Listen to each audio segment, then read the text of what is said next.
I have heard many stories of people paying off their debts, right? The question I have for you is it realistic for a person to pay off debt who is on a fixed income in an economy impacted by inflation? Is it reasonable to pay Is off it debt? realistic? Realistic. I think it depends on how much income you're talking about and how much debt you're talking about.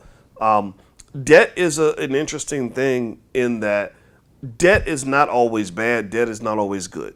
Debt is leverage. Debt is economic power. And so you can think about debt like an athlete taking on weight. Is it better or worse for an athlete to gain weight? Right. It depends on the sport. It depends on the position they play. It depends on what their deficiency is. It depends on whether the debt is fat or if it's muscle. Right. If you put on 20 pounds of muscle, that might make you a better basketball or football player. But put on 20 pounds of fat, not so much.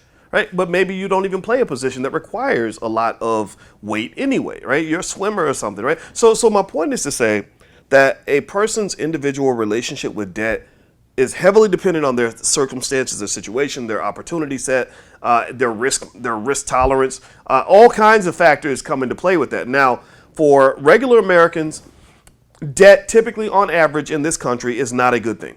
Credit card debt's past $1 trillion. Auto loan debt is explosively painful in terms of the amount of wealth that gets lost. The average new car note is about $750 or something like that. It's crazy. That's insane. Right, because I show my students in the Black Business School that if you were to invest that money in some sort of S&P 500 index fund and do that over just a 10-year period, you have well over $100,000. In 20 years, you're talking about $500,000.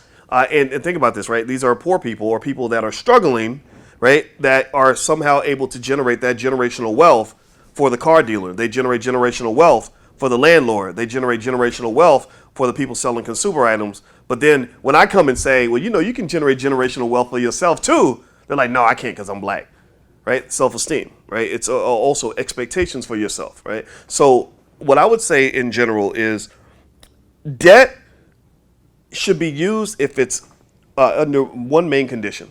Does that debt make you more money? If the debt makes you more money, then great. Right, that puts you in the category of all the great companies that have taken on debt that's allowed them to accelerate their income stream. For most Americans, things like credit card debt, even student loan debt, has become very, very toxic and very problematic. Yeah, I just want to go back though, right? Because you kind of intertwine business with the personal. I want to focus on personal, right? A personal person on fixed income. Do you think, is there any strategy you would recommend for them? Because I personally don't see how you can do it without increasing your earning or increasing your skill to increase your earning. Because there's but so much you can take off. Right. So do you believe a person on fixed income can get out of debt if they're in debt? Because where is the extra money coming from to pay off the debt? Right. Well, that's the thing, right? There are creative ways to live that can reduce your expenses or increase your income.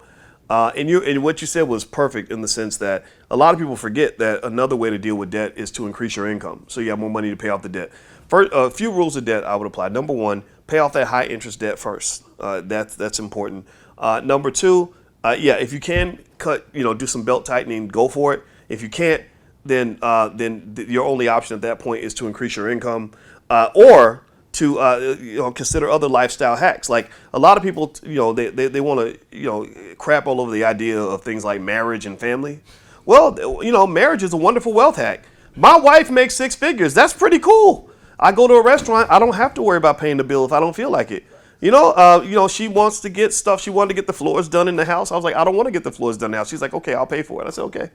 Now I got nice floors, and I didn't have to pay for it. People forget about that type of stuff.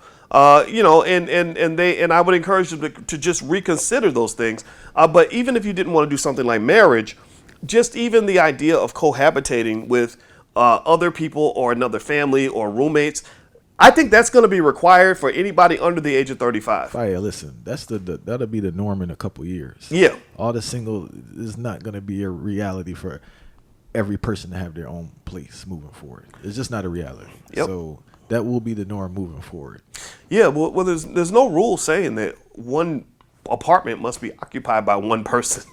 We just made that rule. But if you look at people that come from other countries, you look, when Mexican families come over here, they'll pack in as many as they can into that space to save that money and to survive. And then once they finish surviving, they start thriving because now they've got excess cash flow that can then be invested in developing their businesses and things like that, right? So I would encourage anybody that's trying to figure out how do you survive in this economy, just understand that you're I'm gonna be a mathematician here and explain something that's real simple. Everybody can get this. You're trying to solve a really hard problem with too many constraints. And in mathematics, they teach us that the more constraints you have on your solution, the less optimal your solution is going to be, the worse your solution is going to be. Your constraints are that you're trying to do it the way they taught you in school. You're trying to do it the way everybody else is doing it. You're trying to do it the way your mama and your daddy taught you. No, you need to get rid of those constraints. Your parents didn't understand everything about money. They lived in a different era. Your friends are stupid. Most people don't understand anything about economics. Let's just be real. And then also society and all these other norms. There's nothing saying you have to follow those rules. I believe everybody should create their own rules as they go along, but don't be stupid. Sort of learn and think about these things. So, for example, I'm 25 years old. I'm trying to figure out how to buy a house. You know what? First thing I might do is I'm going to get me a place with a couple of roommates and cut that cost as much as possible, or maybe even live with my parents if I'm able to do that. And then what I do is I make a specific plan to take that excess cash flow, stack that money, invest it in safe assets, safe stocks or whatever, let that money grow, get that first down payment so I can buy that property, so I can make that leap into wealth. And then also there's no reason that you can't buy a home with other people. You don't have to be, it doesn't have to be your spouse, it can be your friend. But you got to make sure you trust those people. But at the same time, there's ways to do things. If you're doing, here's the thing, one thing about wealth, this is what this reminds me of. Wealth is a team sport. Like, people don't understand that. But wealth is a team sport. And where African Americans struggle is that we're trying to play a team sport as individuals. I don't care how good a football player is. A football player can never defeat a football team.